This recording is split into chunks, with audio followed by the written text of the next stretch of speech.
तो चलिए हम लोग आज चैप्टर नंबर 3 स्टार्ट करते हैं। ओके, चैप्टर नंबर 3 का नाम क्या हो गया, इसका नेमिंग क्या है? Chapter name linear equation in two variable. सबसे पहले हम लोग समझेंगे कि लीनियर इक्वेशन क्या होता है। ठीक है, ये जो लीनियर वर्ड दिख रहा है, ये लीनियर वर्ड क्या होता है, इक्वेशन क्या होता है, एंड वेरिएबल्स क्या होता है। पहले आप लोग बताइए वेरिएबल्स क्या होगा। What is variable?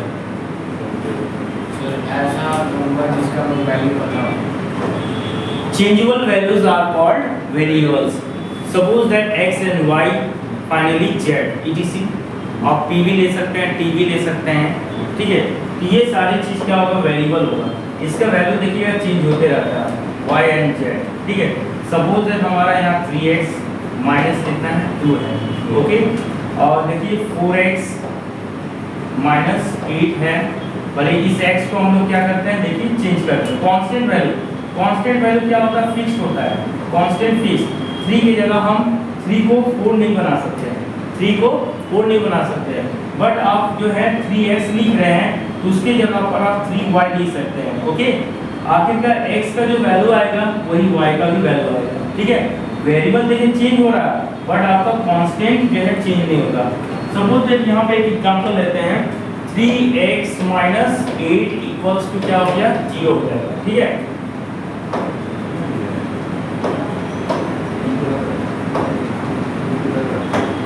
देखिए 3x माइनस 2 इक्वल्स टू क्या हो गया, 0 हो गया। और एक क्या है, 3y माइनस 2 इक्वल्स टू क्या हो गया, 0 हो गया। तो देखिए यहाँ पर 3x इक्वल्स टू कितना हो गया, 2 हो गया। और यहाँ क्या हो गया, 3y इक्वल्स टू कितना हो गया, 2 हो गया। अब बताइए यहाँ पर x इक्वल्स टू कितना होगा, 2y3। और यहाँ क्या हो गया, y इक्वल्स टू 2y3। तो दोनों का कांस्टेंट वैल्यू, ये कांस्टेंट होता है जो फिक्स्ड वैल्यू होता है, तो दोनों में सेम आएगा। ठीक है, चेंज नहीं होगा, फिक्स्ड होगा। बट आपका वेरिएबल क्या है, वेरिएबल अलग अलग है। देखिए वैल्यू नहीं बोल रहे हैं, वैल्यू तो फिक्स्ड है, वैल्यू फिक्स्ड है, इसका मतलब वैल्यू क्या हो गया, कांस्टेंट हो गया। बट वेरिएबल क्या है, देखिए वेरिएबल दोनों में क्या है, डिफरेंट है, वेरिएबल अलग अलग है। तो वेरिएबल चेंज होते रहता है बट कांस्टेंट वैल्यू क्या होता है, सेम होता है। ओके, अब यहाँ पे देखिए एक वर्ड आता है लीनियर। लीनियर क्या होता है, लीनियर जानते हैं, लीनियर पॉलिनोमियल पढ़े हैं आप लोग। लीनियर, लीनियर दैट इज होता है जिसका वैल्यू वेरिएबल्स में कंटेन करता पावर 1। ये कुछ नहीं है पावर, तो इसका मतलब पावर क्या है, 1 है। Suppose that x to the power क्या हो गया, 1 है। ठीक है, ये क्या होगा हमारा लीनियर है। इसका एक इक्वेशन शॉर्ट फॉर्म होगा ax प्लस क्या हो गया, b हो गया। ये जनरल फॉर्म है आपका लीनियर इक्वेशन के लिए। ठीक है, तो इसका पावर क्या हो गया, 1 है। कुछ नहीं तो 1 है, ये लीनियर कहलाएगा। इक्वालिटी 0, इक्वालिटी 0 क्या होगा, इक्वेशन होगा। And equation is a mathematical statement which show the equality 0 is called the equation. तो पूरा ओवरऑल आप लोग देखिएगा तो linear equation in two variables का जनरल फार्मूला क्या हो गया। देखिए इसका general formula ax plus by plus c equals to क्या हो जाएगा, 0 हो जाएगा। Where a b and finally c are constant हो जाएगा। a b and c finally are constant and x y क्या हो जाएगा, बताइए x y क्या हो जाएगा, वेरिएबल हो जाएगा। x y क्या हो जाएगा, वेरिएबल हो जाएगा। तो देखिए ये जनरल फार्मूला आप लोगों को हो गया, ax plus by plus c equals to 0। एक फॉर एग्जांपल लेते हैं। ठीक है, तो 4x प्लस क्या हो जाएगा, 3y माइनस 8 इक्वल्स टू 0। देखिए यहाँ वेरिएबल क्या है, वेरिएबल हम लोग का देखिए वेरिएबल यहाँ पे x है, y है एंड कांस्टेंट क्या हो गया, 4 3 एंड फाइनली 8। तो these are constant, x and y are the variable.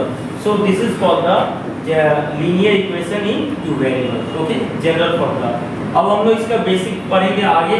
आगे बेसिक क्या है, कंसिस्टेंट, इनकंसिस्टेंट। ओके, और उसके बाद हम लोग जो ग्राफ होगा वो ग्राफ किस टाइप का होगा, इंटरसेक्टिंग लाइन होगा, उसके ऊपर कोई इंसिडेंट लाइन होगा जो एक लाइन दूसरे लाइन के ऊपर में ओवरलैप करता है, दैट इज कोई इंसिडेंट लाइन होगा। एंड नेक्स्ट और क्या होता है, दो लाइन आपस में पैरेलल हो रहा है। तो ये कब होता है, फॉर्मूला बेसिस पर भी समझाना आप लोगों, और आप लोग ग्राफ द्वारा भी समझाना है। और इसी फॉर्मूला बेसिस पर हम लोग कंसिस्टेंट इनकंसिस्टेंट भी पढ़ेंगे, ग्राफ के द्वारा भी पढ़ेंगे। फर्स्ट एक्सरसाइज आप लोगों एनसीईआरटी जो है 3.1 उसमें क्या है, ग्राफ है। क्या है, ग्राफ। सेकंड एक्सरसाइज वाला भी ग्राफ है। फिर थर्ड एक्सरसाइज में हम लोग क्या करना, इक्वेशन सॉल्व करना। इक्वेशन सॉल्व कैसे किया जाता है, जैसे x y का वैल्यू निकालना। आप लोग क्वेश्चन में बोलेगा कि solve for x and y, तो उस कंडीशन में आपको क्या करना है, x y का वैल्यू निकालना। तो x y का वैल्यू कैसे निकालेंगे, हम लोग इक्वेशन को सॉल्व करेंगे। दो इक्वेशन रहेगा, तीन नहीं, दो इक्वेशन रहेगा, दो इक्वेशन को सॉल्व करेंगे। इसलिए चैप्टर का हेडलाइन क्या है, जानते हैं, पूरा हेडलाइन देखा जाए linear equation, pair of linear equation in two variable. Pair means क्या होता है, दो इक्वेशन रहेगा, दोनों इक्वेशन को सॉल्व करना। सॉल्व करने का मेथड होता है, मेथड क्या, 3 मेथड हो गया। जैसे फर्स्ट मेथड आप लोग जानते हैं, बताइएगा, मैं फर्स्ट मेथड पढ़े हैं। फर्स्ट मेथड क्या होगा, सब्स्टिट्यूशन मेथड। सेकंड मेथड क्या होगा, एलिमिनेशन मेथड। थर्ड क्या हो गया, क्रॉस मल्टीप्लिकेशन मेथड। आइए आप लोगों का क्या है, डिलीटेड, कौन सा, क्रॉस मल्टीप्लिकेशन। फिर भी आप लोगों का क्रॉस मल्टीप्लिकेशन मेथड बताएंगे, उसका बेसिक बता देंगे, उसका एक्सरसाइज डिलीटेड है। ओके, तो हम लोग उतनी सारी चीजें यहाँ पर पढ़ना है और कुछ नहीं पढ़ना, ठीक है। इसको रिलेट करते हैं, आप लोग थोड़ा खाली ये चीज लिख लीजिएगा, इसको जनरल फॉर्मूला पे लिख लेना, ठीक है, लिख रहे हैं, इसको ठीक से लिख लीजिए।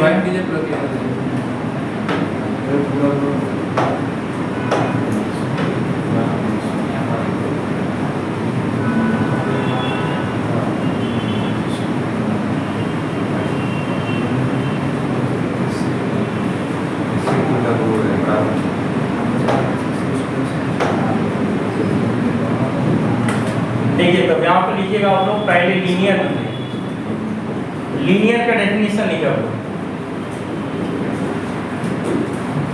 डिग्री इज 1 लिखना है, इन अ वेरिएबल, शॉर्ट फॉर्म में, ज्यादा लंबा नहीं। Degree is 1 in a variable, full stop. For example क्या हो जाएगा, therefore x to the power 1, y to the power 1, z to the power 1 etc। देखिए ये डिग्री क्या हो गया, 1, वेरिएबल में डिग्री 1 रहेगा, दैट इज कॉल्ड क्या हो गया हम लोग का, लीनियर। नेक्स्ट अब आता है क्या, इक्वेशन क्या होगा,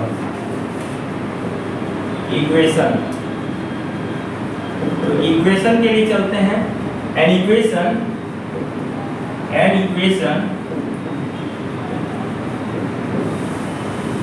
is a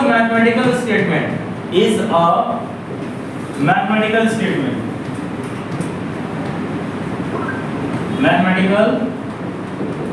statement, okay, statement which show the equality 0। क्या होगा, equality 0, is to the equality 0, equality 0। चलिए, इक्वालिटी 0 इज कॉल्ड क्या हो गया, इक्वेशन। इक्वालिटी 0 को आप लिख सकते हैं इस तरह से, इक्वालिटी 0 ऐसे, ठीक है। ये हो गया हम लोग का इक्वेशन। अब आते हैं नेक्स्ट वेरिएबल्स। तो वेरिएबल्स क्या हो गया, वेरिएबल्स में हो गया changeable value, changeable values are called, क्या हो जाएगा, variables. Full stop. For example x, y, z etc। ये अब हम लोग इसका जनरल फॉर्मूला लिखेंगे। सबसे पहले आप लोग इसको लिख लीजिए, उसके बाद जनरल फॉर्मूला लिखेंगे, उसके बाद और कुछ बेसिक है उसको लिखाना, फिर हम लोग ग्राफ ड्रॉ करेंगे।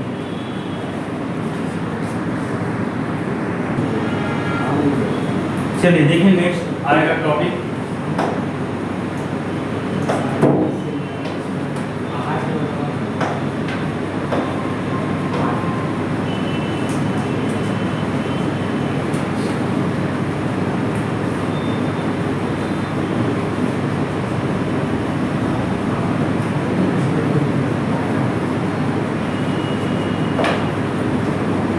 लोग अगले टॉपिक में चलते हैं। हेलो, नेक्स्ट टॉपिक में क्या है sir?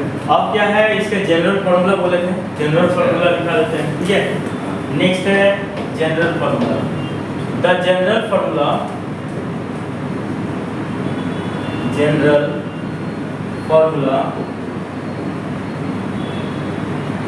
of linear equation in two variables।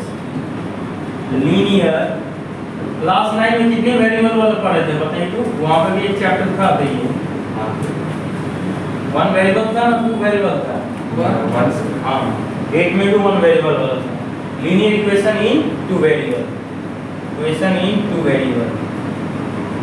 तो हम लोग यहाँ टू वेरिएबल वाला क्वेश्चन लैंग्वेज प्रॉब्लम भी बनाएंगे। इसमें दो इक्वेशन रहेगा ना?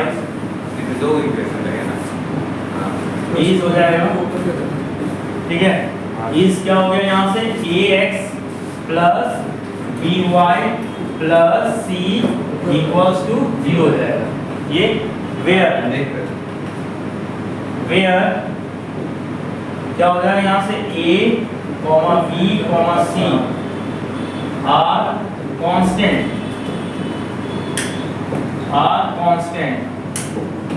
Okay, full stop. एंड हो जाएगा x y आर वेरिएबल्स। चलिए इसको लिख लीजिए, फिर अगला बेसिक में चलेंगे। इसको लिखिए, नेक्स्ट बेसिक में चलेंगे।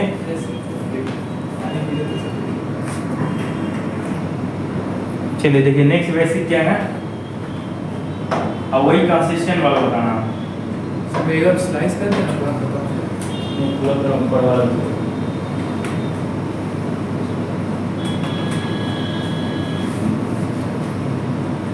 तो अब हम लोग का टॉपिक आ रहा है नेक्स्ट, कंसिस्टेंट इनकंसिस्टेंट, ठीक है। पहले हम लोगों के पास दो इक्वेशन रहेगा, pair of linear equation in two variable. Suppose से उसको लेट कर लेते हैं, क्या क्या है देखिए। Let the two given equation कैसा इक्वेशन, जो हेडिंग दिया वो आर। तो फर्स्ट इक्वेशन क्या हो जाएगा, देखिए फर्स्ट इक्वेशन हो जाएगा a1x plus b1y plus c1 equals to क्या हो गया, 0। इक्वेशन 1 हो गया। हाँ, जनरल फॉर्म है ये, ऐसे ही दो इक्वेशन रहेगा। हाँ, ऐसे दो इक्वेशन रहेगा। सेकंड इक्वेशन क्या हो गया, a2x plus b2y plus c2 equal to क्या हो गया, 0। इक्वेशन नंबर 2, ठीक है। चेंज कीजिए। अब देखिए a1x plus b1y plus c1, ये सब के प्लेस में आप लोग नंबर रहेगा, क्या नंबर रहेगा, ठीक है। तो हम लोग इन दोनों इक्वेशन से फार्मूला रेडी करेंगे। क्या करेंगे, फार्मूला। देखिए फर्स्ट टाइप फार्मूला आएगा, टाइप 1 क्या होगा, टाइप 1 में हम लोग क्या हो जाएगा फार्मूला, टाइप 1 में देखिए, टाइप 1 में आ जाएगा a1 by a2 not equals to b1 by b2, okay, b1 by b2, ये b1 है, क्लियर। a1 by a2 मतलब इन दोनों का जो रेशियो होगा, आपस में इक्वल नहीं आएगा। तो इसको हम लोग क्या कहेंगे, ठीक है। इसके लिए कुछ पॉइंट्स आएंगे, देखिए फर्स्ट पॉइंट क्या होगा यहाँ से, फर्स्ट पॉइंट लाइंस जो होंगे, लाइंस इंटरसेक्टिंग करेगा, intersecting the lines, intersecting two lines. First point setting तो नहीं आता, इंटरसेक्ट आता है। वही दो लाइन की बात वही है, ठीक है। बीच में ग्रामर नहीं और आगे ग्रामेटिकल मैथमेटिक्स में। नेक्स्ट पॉइंट होगा हम लोग यहाँ पर क्या, कंसिस्टेंट। क्या होगा, कंसिस्टेंट। या तो आप सॉल्यूशन भी बता सकते हैं, इसमें कितने सॉल्यूशन होगा, एक सॉल्यूशन होगा, दो सॉल्यूशन होगा, मोर देन एक सॉल्यूशन, यूनिक सॉल्यूशन होता है। क्या होता है, यूनिक, यानी एक सॉल्यूशन। मतलब सॉल्यूशन एक, मतलब xy का वैल्यू एक ही वो पेयर में निकलेगा, एक से ज्यादा नहीं निकलेगा, ठीक है। यानी यूनिक सॉल्यूशन होगा, यूनिक सॉल्यूशन का मीनिंग क्या होगा, only one solution, okay, only one solution. चलिए नेक्स्ट, अब थर्ड पॉइंट क्या होना चाहिए, इसमें कंसिस्टेंट होगा। क्या होगा? कंसिस्टेंट। टू लाइन आपस में क्या करेगा? कंसिस्टेंट। अब यहाँ क्वेश्चन राइज होता है कि कंसिस्टेंट क्या होता है? कंसिस्टेंट क्या होता है? ठीक है, pair of linear equation which have one or more than one solutions are called the consistent. मतलब जिस पेयर ऑफ इक्वेशन का आपका एक या एक से अधिक आपका सॉल्यूशन होगा वो क्या कहलाएगा आप लोगों का? कंसिस्टेंट। और जिसका सॉल्यूशन नहीं होगा, जिस इक्वेशन का सॉल्यूशन नहीं होगा उसको इनकंसिस्टेंट कहा गया है। क्लियर? तो सर ये तो वर्ड पहली बार सुन रहे सर, कंसिस्टेंट और इनकंसिस्टेंट। कंसिस्टेंट ऐसे बोलचाल में बहुत कोई बोलते हैं उसके पास कंसिस्टेंट नहीं है, मतलब उसका पढ़ाई का कंसिस्टेंट नहीं है, बोलते नहीं है। ठीक है, हाँ, तो इक्वेशन में भी आपका आएगा। ठीक है, हाँ वही। जैसे सर तो यहाँ हमें मैथमेटिक्स में इक्वेशन के बेसिस पर समझना, कंसिस्टेंट का मीनिंग क्या हुआ आप लोग का? ये हो गया सॉल्यूशन होगा। जिस इक्वेशन का सॉल्यूशन होगा चाहे वन हो चाहे मोर देन हो तो वो क्या कहलाएगा? कंसिस्टेंट। और जिस इक्वेशन का सॉल्यूशन नहीं होगा, एक भी सॉल्यूशन नहीं होगा, जीरो सॉल्यूशन होता है, that is parallel line. Parallel line में सॉल्यूशन नहीं होता है तो वो क्या होगा? इनकंसिस्टेंट होगा। ओके, आप लोग कंसिस्टेंट इनकंसिस्टेंट के बारे में क्लास 12 में मैथमेटिक्स में पढ़िएगा, डिटरमिनेंट एक चैप्टर है वहां पर पढ़िएगा। ठीक है, हाँ, दो तीन डेफिनेशन आप लिखवाना भूल गए। लिखा दे, डेफिनेशन लिखा दे इसका। इधर सर लीनियर इक्वेशन है। हाँ, दो तीन डेफिनेशन छोड़िए आप। सर तो लीनियर तो लिखा दिए, इक्वेशन लिखा दिए, ठीक है, वेरिएबल्स लिखा दिए। पूछो तुम सर बोल रहे आप कंसिस्टेंट का लिखा देते हैं क्या? ये ना पूछ रहे हैं, कंसिस्टेंट का लिखा देंगे। पहले इसका एक डायग्राम बना देते हैं। यहाँ पे एक डायग्राम होगा, ग्राफ होगा। देखिए ग्राफ कुछ इस तरह से है। ये y डैश हो गया, सुनिए x x डैश और नाउ y y डैश। ये vertical line y y dash क्या हो गया? Vertical line x x dash positive क्या हो जाएगा? हाँ, ये x x डैश क्या हो गया? Horizontal line. ठीक है, तो यहाँ पर क्या होगा? दोनों आपस में इंटरसेक्ट करता है तो ये क्या हो गया? ओरिजिन हो गया। ओरिजिन, ओरिजिन के लेफ्ट साइड क्या होता है? नेगेटिव। ओरिजिन के राइट साइड क्या होता है? पॉजिटिव। ओरिजिन के अपवर्ड पॉजिटिव, ओरिजिन के डाउनवर्ड नेगेटिव होता है। ओके, अब देखिए टू लाइंस, यहाँ पे एक लाइन पास हुआ। ओके, इस लाइन को मैंने नाम दिया L1 और सेकंड लाइन पास हुआ, यहाँ से पास हुआ। ठीक है, इसको नाम दिया गया क्या? L2। दोनों आपस में इंटरसेक्ट किया एक पॉइंट पर। वो लाइन पास क्यों हुआ? और ये लाइन देखिएगा ना, आपका ग्राफ बनाएंगे ना तो समझ में आ जाएगा ये लाइन कैसे पास कर रहा है। नंबर ऊपर दिया। सर एक डाउट था, डिग्री किसे कहते हैं सर? डिग्री, डिग्री देखिए दो चीज होता है, एक एंगल मेजरमेंट का होता है और दूसरा पॉलिनोमियल्स का होता है। पॉलिनोमियल्स में क्या होता है? Highest power. देखिए आपको एग्जांपल दे रहे, सपोज दैट आपका दिया हुआ है, आप ठीक बोले, जैसा हम डिग्री लिखे थे ना इसलिए क्वेश्चन किए, वेरी गुड। तो x टू दी पावर 4 है प्लस 3x स्क्वायर है, सपोज दैट, ठीक है, प्लस 8 है। अब इसमें बोलेंगे इसमें डिग्री कितना होगा सर? तो जो हाईएस्ट पावर है ना वही हमारा कहलाता है क्या? Degree. Highest power containing in a variable is called degree. Okay, तो डिग्री कितना हो जाएगा यहाँ पर? बताइए डिग्री कितना हो गया? 4 हो गया।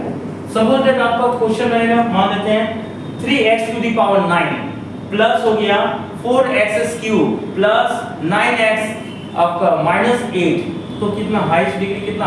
9 बोले थे, तो डिग्री कितना हो गया? 9। Highest power that is degree, वही हो गया। कांस्टेंट, कांस्टेंट का मीनिंग क्या होता है? जिसका वैल्यू चेंज होते रहता है। ठीक है, सॉरी जिसका वैल्यू, वो तो वेरिएबल बताएं, जिसका वैल्यू फिक्स होता है। अब देखिए पाई का वैल्यू कितना होता है? 22/7 होता है। अब तो दुनिया में जितनी सारे नंबर्स देखते हैं, दुनिया में जितनी सारे नंबर्स देखते हैं वो सारे नंबर चेंज नहीं होते हैं, वो फिक्स है।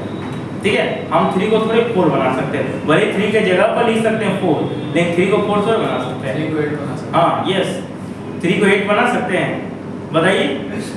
3 के प्लेस में 8 लिख सकते हैं, 3 को 8 नहीं बना सकते हैं। अब उसको घुमा के जो बना दिए वैसे थोड़ा होता है। ठीक है, आप देखिए ये अब उसका डिजाइन चेंज कर दीजिए तो नहीं होगा ऐसे। ठीक है ना, तो डिजाइन चेंज नहीं करना आपको। सर आप वीडियो YouTube पे डालिएगा। तो ये हमारा हो गया क्या? इंटरसेक्टिंग लाइन हो गया। ठीक है, तो एक कॉन्सेप्ट यहाँ पर होगा टाइप 1, आप टाइप 2 लिखेंगे, फिर टाइप 3 लिखेंगे, 3 टाइप का रहेगा। ओके, कंसिस्टेंट का डेफिनेशन लिख दीजिए। कंसिस्टेंट उसका डेफिनेशन लिख दें, चलिए लिख देते हैं उसका डेफिनेशन। हाँ, यहाँ पर हम डेफिनेशन लिख देते हैं, बेस्ट रहेगा consistent.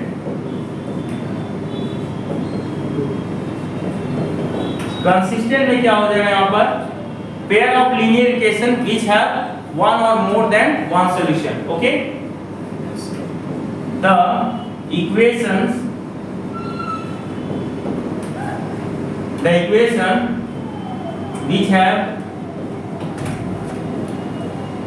which have one or more than one solution, more than one solution, okay, is called consistent, is called consistent. Full stop. Now write down everyone first type concept. Okay,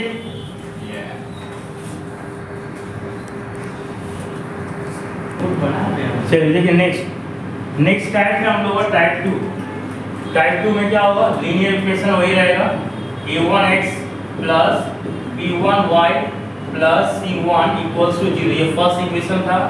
a2x plus b2y plus c2 equal to 0, ये second equation था। अब देखिए type 2 में क्या formula आएगा, type 2 में हो जाएगा a1 by a2 equal to, इस बार नॉट इक्वल्स टू नहीं, फर्स्ट वाला नॉट इक्वल्स टू था b1 by b2 के साथ, इस बार नॉट इक्वल्स टू नहीं आया। डायरेक्ट एक सॉल्यूशन में आगे से और कुछ ये नहीं है क्या और टॉपिक और कुछ समझा ही नहीं, और कुछ टॉपिक नहीं, यही सब टॉपिक आपको पढ़ना है, ठीक है। उसके बाद आपका रहेगा वही एलिमिनेशन मेथड वगैरह को समझाना है। हाँ वो सब सब्स्टिट्यूशन मेथड, उस सब के लिए कुछ क्वेश्चन लेके बनाना, उसके लिए कोई फॉर्मूला वगैरह लिखना नहीं, एक क्वेश्चन लेना है, एग्जांपल लेना है सर, एक और उसी को सॉल्व करना। हां, एक बार टॉपिक समझ लें। बाकी टॉपिक का यही सब बेसिक है। टॉपिक का आपको हेडलाइन समझना है और उसके अंदर में कौन कौन सा टॉपिक का कॉन्सेप्ट पढ़ना, वो कॉन्सेप्ट लिखा है, ठीक है। यही चीज करना है, अब इसी से रिलेटेड क्वेश्चन है पूरा। तो नेक्स्ट हो गया c1 by c2। ये तीनों का वैल्यू यदि इक्वल आया, तीनों का वैल्यू क्या इक्वल आया, तीनों का रेशियो, इसका रेशियो, इसका रेशियो, इसका रेशियो, तीनों का रेशियो जब सेम आता है तो सॉल्यूशन कितना होगा, solution infinite number of solution होगा। क्या, infinite number of solution. Infinite number of solution का मतलब क्या होगा, समझ रहे हैं, मोर देन वन, आपको रुकेगा नहीं उसका सॉल्यूशन, इन जो काउंट नहीं कर सकते इतना सॉल्यूशन होगा। तो इनफिनाइट नंबर ऑफ सॉल्यूशन हो गया ये, इनफिनाइट नंबर ऑफ सॉल्यूशन, ये हो गया फर्स्ट पॉइंट। नेक्स्ट पॉइंट देखते हैं हम लोग, इसमें जो लाइन होगा, एक लाइन दूसरे लाइन पर क्या ओवरलैप हो जाएगा, मतलब टकरा जाएगा, ठीक है, जिसको कोइंसिडेंट लाइन बोलते हैं। ग्राफ बनाएंगे तो देखिएगा, तो क्या होगा यहाँ से देखिए, सेकंड वाला हो गया कोइंसिडेंट लाइन, मतलब टकराना, एक लाइन दूसरे लाइन पर टकरा जाता है, यानी ओवरलैप हो जाता है। कोइंसिडेंट लाइन, ओवरलैप का तो मतलब चोरी होता है नहीं, वही होता है केमिस्ट्री में पढ़ा है, उसके केमिस्ट्री में बायोलॉजी में पढ़ा, तो बायोलॉजी का उसका अलग कॉन्सेप्ट है, ठीक है, तो उसको बॉडी का है वो पार्ट। फिजिक्स और क्या हो गया, मैथमेटिक्स, ये दोनों का कॉन्सेप्ट आप सेम ले सकते हैं, ठीक। कोइंसिडेंट लाइन और सेकंड और थर्ड पॉइंट क्या हो जाएगा, स्पेलिंग गलत। उसके बाद क्या हो जाएगा हम लोग, कंसिस्टेंट, क्या होगा, कंसिस्टेंट, ये हो गया कंसिस्टेंट। अब इसका डायग्राम क्या होगा, ग्राफ क्या होगा, देखिए ग्राफ इसका सेम वही कोऑर्डिनेट ज्योमेट्री होगा, x x dash and now y y dash, okay. एक लाइन यहां से कट किया है ऐसा, दूसरा लाइन देखिए, फर्स्ट लाइन L1 हुआ, सेकंड लाइन इसी पर मीट कर जाता है, इसी को बोलते हैं हम लोग क्या, coincident line, that is overlap. ऊपर वाला लाइन को मैंने ले ली, इसको लेट कर लिया L1 और सेकंड वाला क्या हो जाएगा L2।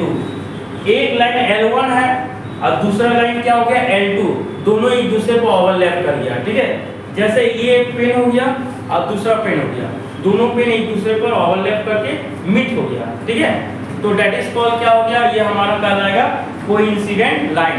कोइंसिडेंट का मतलब क्या होता है, टकराना, एक चीज एक लाइन दूसरे लाइन पर टकरा गया तो कोइंसिडेंट का ओवरलैप हो गया, वो टकरा गया। हाँ वो वही चीज हुआ, ओवरलैप टकरा गया मतलब सर वो तो हाँ एक दूसरे को ऊपर मारना, ठीक है। तो टकराना थोड़ी हुआ सर, एक दूसरे को ऊपर में टकरा ही ना गया, वो तो सर लैपिंग हो गया सर। वो एक दूसरे को ऊपर में टकरा के क्या मीट कर जाता ना, वही बात हुआ, ठीक है। चलिए नेक्स्ट ये पॉइंट हो गया, टाइप 2 हो गया। अब आएगा क्या, टाइप 3 आएगा। क्या आएगा, टाइप 3। टाइप 3 चलते हैं हम लोग। टाइप 3 में क्या हो जाएगा, देखिए टाइप 3 में इस बार इक्वल नहीं होगा। टाइप 3 तो टाइप 3 में क्या कॉन्सेप्ट है इसका, a1 by a2 okay equal to b1 by b2 not equals to क्या हो जाएगा, c1 by c2। ये दोनों आपस में इक्वल होगा, इसका रेशियो इक्वल होगा, बट थर्ड वाला का रेशियो इक्वल नहीं होगा। तो क्या कहलाएगा, आपस में सॉल्यूशन क्या होगा, इसका सॉल्यूशन नहीं होगा, दैट इज नो सॉल्यूशन। इसका पॉइंट क्या हो गया, नो सॉल्यूशन। No solution. और फिर सेकंड पॉइंट क्या हो गया इसका, इसका लाइन बनेगा पैरेलल लाइन होगा, दो लाइन आपस में पैरेलल हो जाएगा।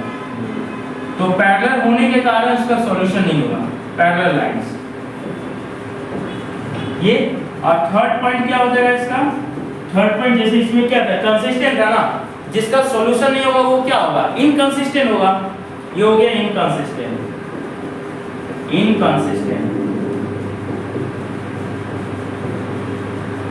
ठीक है।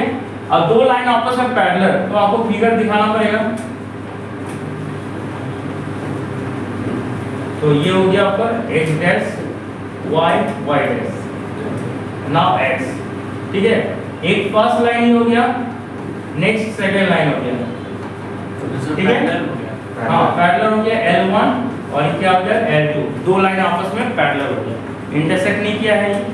तो ये कब होता है, जब आपका ये फॉर्मूला डेवलप करता है, ठीक है। No solution, okay. चलिए आप लोग लिख लीजिए।